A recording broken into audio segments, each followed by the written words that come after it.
Elon Musk uma vez disse: o crescimento do extremismo de extrema-direita que se dá o luxo de permitir que o empresário americano, que nunca produziu um pé de capim nesse país, ouse falar mal da corte brasileira, dos ministros brasileiros e do povo brasileiro.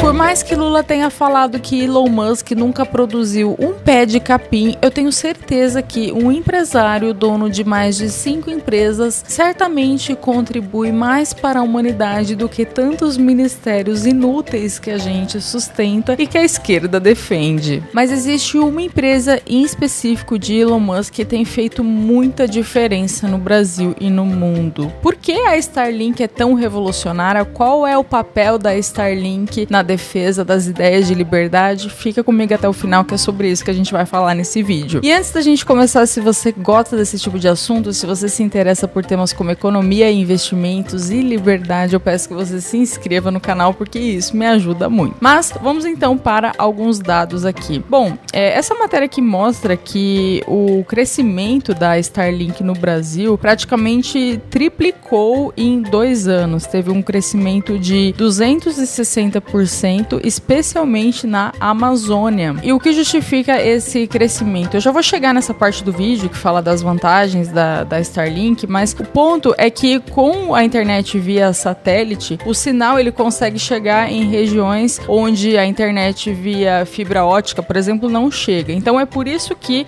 essa internet de Elon Musk já domina antenas em 90% das cidades, isso só na Amazônia. E claro, como o jornalismo morreu no Brasil, esse jornalismo esquerdista, se a gente procurar na internet algo sobre Starlink, olha só o tipo de vergonha, essa matéria que é vergonhosa, que o IBAMA flagrou internet de Elon Musk em pelo menos 20 garimpos ilegais em um ano, como se a culpa do garimpo ilegal fosse do Elon Musk. Essa é a lógica esquerdista. Nunca reconhece o papel do empresário, o papel do livre mercado em soluções como essa, mas adora apontar coisas nada a ver, atribuindo uma falsa correlação de causalidade. O ponto aqui, independente desse jornalismo lixo, a internet via satélite da Starlink é a segunda mais acessada do Brasil. E isso começou durante o governo Bolsonaro. Então foi em fevereiro de 2022 a entrada da Starlink tem o foco de levar acesso à internet para a região da Amazônia. É que assim, isso é uma coisa que às vezes a gente não para pensar, mas muita gente no Brasil, em áreas remotas, não tem acesso na internet. Até saiu uma matéria aqui falando que 28,2 milhões de brasileiros não têm acesso à internet, e isso corresponde a 15,3%, chamados excluídos digitais. Fora que em determinadas regiões também simplesmente o sinal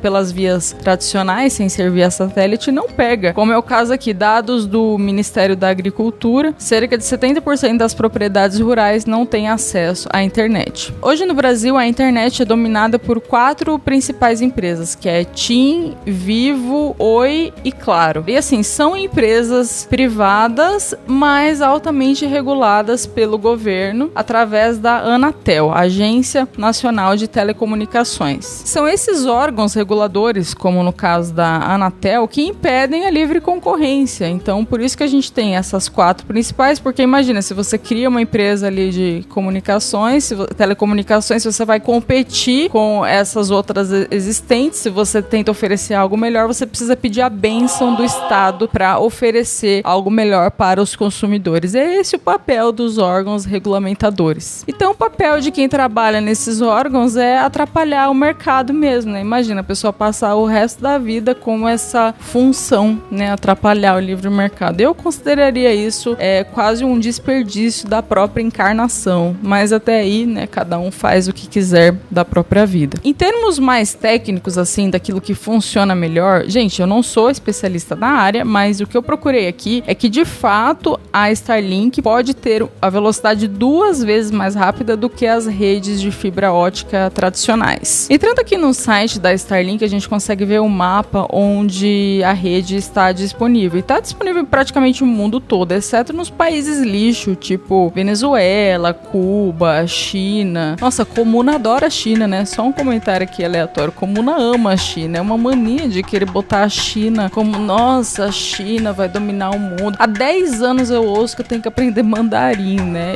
Enfim, caguei pro mandarim. Igual já o inglês, a língua do capitalismo opressor, Estados Unidos, eu tenho que usar até hoje. A Starlink já está disponível aqui em boa parte do mundo. E aí, quando a gente desce aqui no site deles, existe a propaganda de que você pode conectar de qualquer lugar. E tem alguns depoimentos também de pessoas aqui embaixo falando que antes não tinha internet e que agora consegue. Então, olha só que interessante aqui na parte de relatos de clientes, ó, a internet a partir do espaço para a fabricação de queijos no sul do Brasil, para viver nas montanhas, enchentes em Nova Gales do Sul, Austrália. Então você vê, né, como a iniciativa privada faz diferença na vida das pessoas. E tem gente, essa esquerda nojenta aí, que fica falando que bilionários não deveriam existir. Então o objetivo da Starlink, da empresa Starlink, no caso, é justamente isso, é levar conectividade, levar internet a lugares remotos, uma vez que funciona via satélite. E aí, do ponto de vista de investimentos, a Starlink, até onde eu procurei, não é listada na Bolsa de Valores, talvez seja um dia. Aqui no escritório, para quem não sabe, eu tenho um escritório de investimentos internacionais, de gestão de patrimônio no exterior. A gente investe no setor de comunicações, mas através do ETF. Um ETF que a gente usa muito é o XLC, que eu tô mostrando aqui para vocês na tela, que ele investe em diversas empresas e através do ETF você dilui o risco do seu investimento, uma vez que você está diversificado em várias empresas. Acho que é um setor bastante promissor e por isso faz parte das nossas teses de investimento. Uma outra matéria que mostra a importância da Starlink, não só no Brasil, mas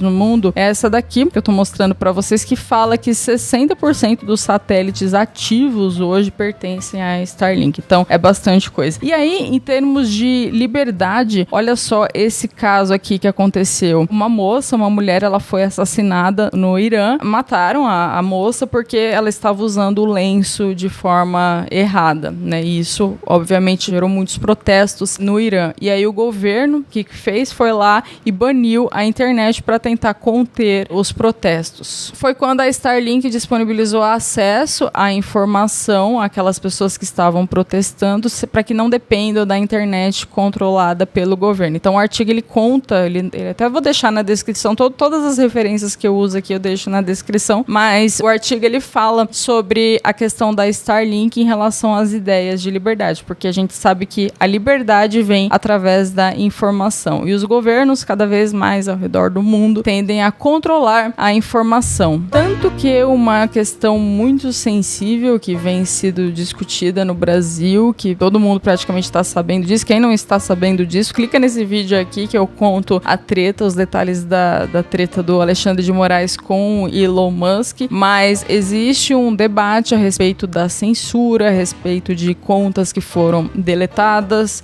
enfim. E aí, em relação à censura, Elon Musk tem sido um grande defensor das ideias de liberdade e ele até falou, diante desses problemas que estão acontecendo no Brasil, ele falou que iria prover internet gratuita para as escolas do Brasil se o governo decidir não honrar com os contratos. Eu até cheguei a ler algumas matérias que falavam que o governo talvez suspenderia os contratos com a Starlink, mas eu acho que é mentira, eu não consegui achar muita coisa a respeito disso, acho que podia ser só especulação, o que seria uma tremenda de uma burrice, ainda mais por fornecer um serviço tão útil para as pessoas. Imagina o governo romper uma coisa dessa, seria uma tremenda burrice. Mas se tratando de esquerdista, né, a gente não tem como botar a mão no fogo, né, tudo pode acontecer. Porém, em relação a essa questão do governo com contratos da Starlink, até onde eu pesquisei não tem nada certo. E aí, falando em ideias de liberdade, também não tem como a gente não lembrar de Javier Milei, o atual presidente da Argentina. Eu estive na Argentina no primeiro e no segundo turno, filmei pessoas na rua, vou deixar o vídeo aqui pra vocês assistirem também, que tá bem engraçado filmar como nada, é sempre os mesmos argumentos que eles usam. Piensas que a privatização não é a solução é o Estado dando a educação. Hay que poder encontrar un punto medio, pero si Argentina elige privatizar y dar un cambio así abrupto, que no sea la salud y la educación. El Estado gasta mucha plata en muchas cosas, hay que reformar desde adentro.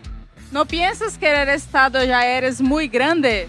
Argentina es un país muy grande. Mas o Javier Milei é inegável que ele é um libertário, é um grande defensor das ideias de liberdade. Tudo que eu vi, eu concordo 100% de tudo que eu vi ele falando. E aí, essa semana, o presidente, né, da Argentina, o Milei, ele se reuniu com Elon Musk no Texas. Lembrando que a Argentina também autorizou a entrada da Starlink, ou seja, a internet via satélite, tanto que aparece ali no mapa de disponibilidade a Argentina como disponível. Eu acho que os empresários em geral no mundo, não só no Brasil, mas no mundo, no Brasil, acho que isso é ainda pior, mas eles não são tão reconhecidos como deveriam. O empresário é aquele que contrata, aquele que traz soluções, e quanto mais soluções, quanto mais pessoas esse empresário ajudar, mais ele ganha dinheiro, mais ele cresce. Então, desse vídeo, a única coisa que eu quero de vocês é que vocês reflitam sobre o papel do empreendedor hoje na sociedade, das soluções que são oferecidas através da função empresarial, da função empreendedora. E se você ficou comigo até aqui, comenta um eu fiquei. Eu vou deixar um outro vídeo aqui pra vocês que eu explico todo esse impasse entre Alexandre de Moraes e o Elon Musk. E